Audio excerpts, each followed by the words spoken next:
Summer, 1977, Brooklyn, New York City. There was a brawl on a hot and muggy day downtown in Brooklyn, and it ended with both fighters floating from the sky onto their knees. Their tails were lashing and their hair spiked and crackled with electricity. Both of them were freshly stained with each other's blood. Somewhere on the ground, their shirts were collecting grunge and scum. One fighter was male, the other female, and both of their bodies were webbed and crossed with old battle scars. And the male fighter's name was Raza, and he said, "This ain't no fun, isn't it? We can't have our fun anyway." The female fighter was Yulaan, and she didn't say anything. Instead, she positioned herself in a kneel with her arm over her knee, her tail recoiling behind her. Raza let go of a heavy breath and said, "We might as well go secular if we can't go all out. So, how about it? No more tricks." Yulaan smirked at him, and Raza had this sharp grin as he said, In that case, to use a Utakose Raider expression, let's make it a test of balls.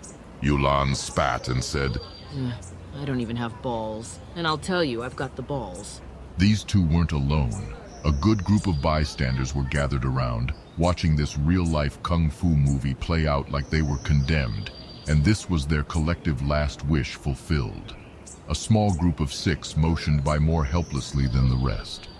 These were the people Yulaan had spent the past half-year befriending to varying degrees of success. John Jocko Roosevelt, the son of Buck Roosevelt, and a Green Beret who wore his years in Vietnam on his face. There's his best friend, fellow soldier and war-damaged George Elf Kirby. Now these two were apart from the others, but were close enough to still be in the group. There's Glenn Sampson, the typical male chauvinist pig of the high 70s and a Brooklyn native with stupendous sideburns to rival Mungo Jerry. Squatting next to him, Glenn's close friend Michael LeBlanc, filled with hot-blooded black machismo with a childhood full of James Brown and Ray Charles. And next there's Jennifer Campbell, a forward lady of the time and a disco-loving exotic dancer, a regular by name at Studio 54 and Plato's Retreat. And last, there's Lori Goldwater, a funky, rough-and-tumble street punk chick eager to share punk chords at CBGB's just as much as she is to share a lesbian kiss. Most of the apes remained rowdy over the 2 monkeys, gawking more at Yulaan in the downtime than anything else. Glenn's eyes thinned as he scanned Raza, while Jennifer and Lori both pulled their hands in. Jennifer trembled as she asked, "What on earth do you think they're going to do now? They've been fighting so much already. Do you think they're going to call it a draw?" Glenn scoffed and smacked his lips. Nah, I don't think so. Jocko leaned on the hood of the taxi and chewed on tobacco, bemused and focusing his eyes on the silvery glint in Raza's belt. That's where the monkey man's hand went. Let's settle this with a knife-edge deathmatch. From behind her long bangs, Yulaan blinked. Knife edge. Deathmatch. From afar, Michael pressed his hand against his mouth, while Glenn bit his lip. Lori said, "Knife edge deathmatch? Oh, that doesn't sound good." Nothing she said was wrong to Glenn's ears. Whatever violence they had seen thus far, surely it would not compare to the bloody sport to follow. Elf found the words through his befuddlement to say, Hey, you think we should step in? Hey. Jocko spat his tobacco and passed a heavy, morose glance to his comrade. No.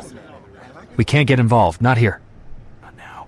Hey, man, you're going to leave that girl to die. She'll get a knife right in her chest. They both turned as they heard frantic footsteps. Jennifer briskly walked over to say, "Why aren't you two doing anything? They're going to hurt each other." Some latent surreality struck Michael, of how he had not taken the fight so seriously thus far, when it had been mystical kung fu schlock. The flying, the high kicks, the laser beams, all that looked so fun that it tickled his inner 10-year-old, who just wanted to see the strong people punch each other through walls.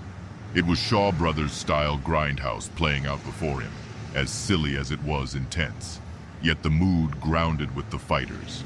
And now he felt as if he was about to watch 2 made men square off in a back alley. Mad dogs riled by effervescent machismo and cold honor. That body of hers told 100 war stories that proved he shouldn't succumb to doubts. And yet, Yulaan's softer features triggered a response in him that heightened the discomfort. Every few seconds, a pulse of shock blinded him. Look at her insane skyward hair. No, look at her round face. Look at her rippling muscles. No, look at her fatty breasts. Look at her heavily scarred body. No, look at her wide hips. This was the reptilian part of his brain, the basic reinforcement he had been taught his whole life, overpowering the conscious mind that struggled against it. She's a boloi versus she's a girl. He wanted to see what made these Yaban bolois so different from human dames. Now that he was about to get his wish granted, the all-American chivalrous man in him wanted to stay ignorant. Raza spoke.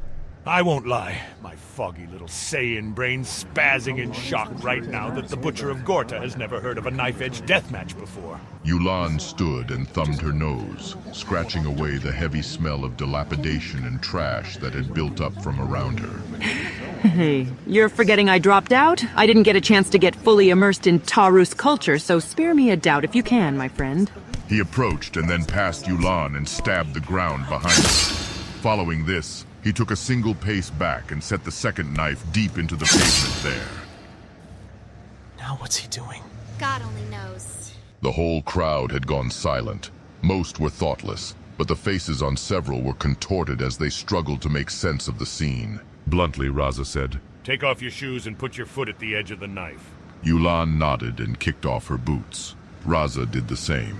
The angle at which she set her foot against the blade caused the edge to draw blood without effort. She didn't wince. Though she was ignorant to the game, she knew well that this was a sharpened Yuta Kozei dagger, the kind that could cut clean through Zidis armor and pierce the iron plates of Chaos Angel berserkers. She wouldn't be walking well after all this was done. Both raised their fists to the other. The edge of that knife is the edge of our world. The world ends with us. You stumble, you run, you die. Do you think you can handle it, Rhoda? A breeze swayed Yulaan's bangs, revealing her eyes for a brief second. I'd be a coward if I couldn't.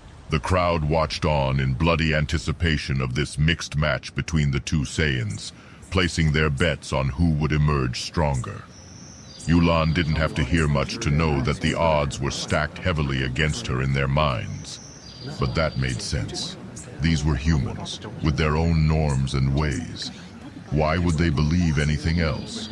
Why had she traveled across time to these olden ages, if not to thrust herself against the honorable, regressive attitudes of the eras, all for the blank and fleeting pleasure of watching chivalry and misogyny clash against the realities of Yaban physiology? Was it not always so terrifically fun to watch humans struggle to reconcile their traditional norms with the norms of planet Collidor? Ah, but even the internal physiological differences meant little to those secular, keyless, and unaware who could only cast judgment upon what they saw on the outside. Human or Saiyan, she was still a short girl. Raza was taller than her. Both were fit and muscular, but he was much more so. Yet even if they were of equal build, humans have different standards. Yaban bolois were female like human women, and besides their generally more muscular bodies, they were virtually indistinguishable despite being different species. Calling them Saiyan or Yaban women technically was not wrong, so of course they were going to expect her to be frailer and more delicate and thus unfitting to be in such a martial standoff. If she saw herself from their vantage, she'd have expected the same thing. And then she heard Jennifer talking from afar. She said, This isn't going to end well, no, this is getting too dangerous. Someone has to stop them. Jocko stood up and started towards them, with Elf close behind. Their approach unhinged something in the crowd and brought more men to step forward and call off the tournament. By the way! They all stopped. The crowd quieted. Yulaan's ears twitched as she went on to say, I understand! She turned her head to meet them halfway. You lot are humans. You don't like seeing chicks get beaten up for fighting blokes, and that's fine. I wouldn't let a man and a woman fight either if the odds were this one-sided, but let me be clear. She spoke like thunder, each word booming. We are Yabans. This is what we do. So if any of you dare interfere in our fight, I will kill you. The murmuring returned as everyone got all puzzled, bewildered by the declaration. Jocko swallowed and stepped back. That's right. This doesn't concern any of you apes. Right now, the world ends here. And if you don't like it, you can jolly well fuck off. Somebody make the ladies scarce! They shouldn't have to see this. This brought Glenn and Michael to move, assisting Jennifer and Laurie away from the scene. Laurie struggled, desperate to see the fight unfold, but Jennifer wept. Thunder cracked across the sky, lightning in the distance. Yulaan looked into Raza's eyes. He looked back. Blood dropped off their chins and chests. Both stood against each other, shirtless, bloody, bellicose, against two knives. A songbird flapped its wings. He swung first, striking her face. She returned to crash her elbow against his cheek. He returned with a heavy uppercut to her midsection, thrusting her back and cutting the heel of her foot against her knife. She spat blood and recoiled, and used the momentum back to push herself forward for another heavy blow, dodging a hard right hook and unleashing a delirious flurry of blows against Raza's chest. This became the death match as it deteriorated into pure, raw, physical brutality. Raza's fist exploded across Yulaan's face, sending her stumbling. She ducked and drove her fist into his chest, pushing him back and earning his foot a nasty and blood-gushing gash. They exchanged and returned light blows, throwing fists with fierceness and ferocity. Yulaan's heel dug into the dagger's blade and spewed her blackened red blood against the ground. Raza's heel opened further as well. A right hook shocked Raza's face, forcing him to stumble, but he did not walk away. With less than a second to move, he reset his position, reset his foot, and elbowed Yulaan in the face. Jennifer watched from behind a stone stairwell as Laurie held her. They watched, one in horror, the other in bile and curious fascination. Some other women who had been a part of the group slowly snuck back in, behind the men's backs at first, before pushing their way to the front without resistance. No one cared to stop them. Everyone was too shaken by the brutality to bother. Michael's eyes boggled. In him, something broke. Though he had watched the two fight in the sky just minutes prior, the paranormal distance of their abilities beguiled and amused him, as if he had simply been watching a stage play. This, on the other hand, was even worse than the Sicilian alley fight he feared it'd be. The savagery was so intense that it wrapped around into becoming surreal again to him, and he froze. Raza backpedaled as far as he could to dodge a swing, then dislocated Yulaan's nose and spewed blood on them both with a heavy left blow. She staggered and had her foot eviscerated further. Another fist screamed for her bloody face, threatening to knock her out. She caught the fist with her forearm, ducked under his arm, and drove her own fist into his gut. Impact! So fiercely had she struck that the entire crowd whooped in horror. A burst of spit erupted from the space pirate's mouth as his irises temporarily faded. Panicked, he clutched his flattened stomach. Numbness invaded his legs. Blood and saliva seeped through his teeth and dripped off his chin as he fought to catch a single breath, gasping and coughing, spraying the street.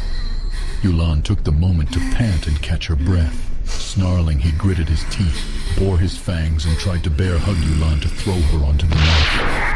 She uppercut his chin and struck him thrice against his tendered stomach, forcing him to spit copious blood. He desperately beat her fists away and bashed his blunted hands against her face and arm, wildly flailing. Yulaan paused. Need a minute. She received a haymaker to the mouth and had her heel sliced nearly in two. Raza chuckled darkly and said, This is a death match! He dropped his elbow against the back of her neck as she was stooped over, sending her nearly to the ground. Jennifer looked up, then shoved her face back in Laurie's arms. But why? She's so pretty. She's beautiful. Why is she throwing that away? More hits stunned Yulaan. Her face was puffy and stained with her blood as Raza's bare knuckles crashed against her cheeks and chin. Jocko struggled to speak as he watched the pirate take a hard left to the skull that dazed him and knocked out one of his teeth. Both of the fighters growled and laughed, blood pooling out of their mouths, their eyes blackened and noses off-center. Elf's mouth was agape. What's wrong? What the hell? Are you kidding me? Look at this. This fight. Right now, nothing exists beyond those knives. The world, us. We mean nothing to them. It's a clash of iron wills. Raza and Yulaan struck each other's fists. Raza's pulled his back and cringed, feeling out the pain. Yulaan retracted and followed up with a strike against his face, and she earned the same back in response. The blows came heavy and deadly, and their feet ripped and squelched against the blood-soaked knives. Elf went on. Trust me, I ain't saying I want to throw down against a woman. At least not an earthling one, but I'd not mind a round with Yulaan, just to see if I matched up at all. Jocko looked back to the fight and watched as both warriors struggled against each other's electric aura, no longer throwing punches, but instead clashing with raw, physicalized will. Lightning danced in a sphere around the two, and a weak gale brushed away any debris. Jennifer wept.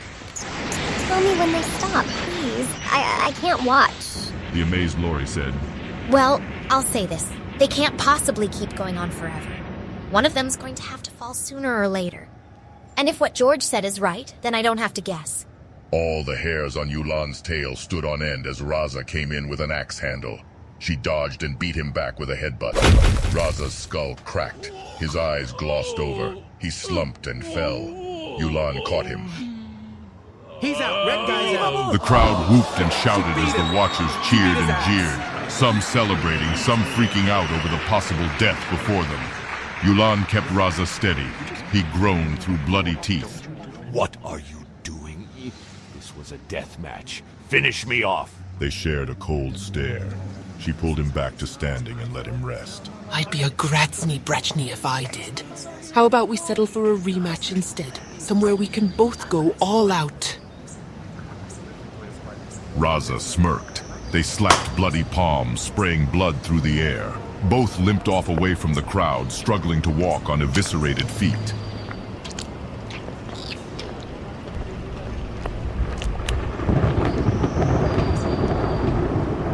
Such is the life of a Yaban. Theirs is a simple lot. Fighting and challenging opponents strong enough to excite them is all that matters.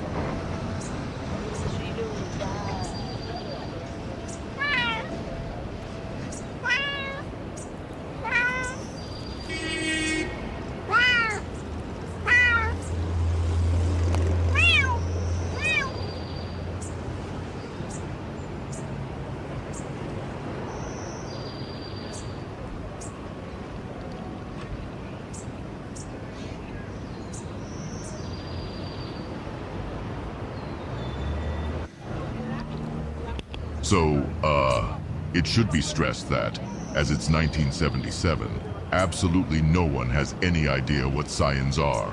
No one, not even Akira Toriyama himself, would know for another 12 years, when the Getabaru subspecies of Saiyan is introduced in the Dragon Ball manga for the first time. For reference, Yulaan and Raza are of the Yaban subspecies of Saiyan, hence the term Yabanverse. In this time period, the onlookers would not be completely ignorant to Yabans, especially due to the popularity of Kung Fu and Wuxia movies from Shaw Brothers and Golden Harvest Studios, which would have introduced Westerners to East Asian martial warriors and demons. Certainly at least a few would have known of Sun Wukong. Jocko and Elf, being Vietnam veterans, would have almost certainly encountered tales of the Monkey King while stationed in the country. There's also more westernized analogs such as the Yahoos of Gulliver's Travels, Viking berserkers, Spartan warriors, and perhaps questionably but very much of the politically incorrect era, Native Americans. For Bolois like Yulaan, the closest analog would be Amazons. This is only one stop in Yulaan's travels throughout human history, all as part of a silly little effort to make, to have some fun, or derive a bit of excitement from watching sexist attitudes clash with the physiological realities of Bolois like herself. Since Bolois are, so I say they're basically Amazons, but that can sell them a bit short because of how psychologically and physiologically different Yabans are from humans. All this will be understood better in due time.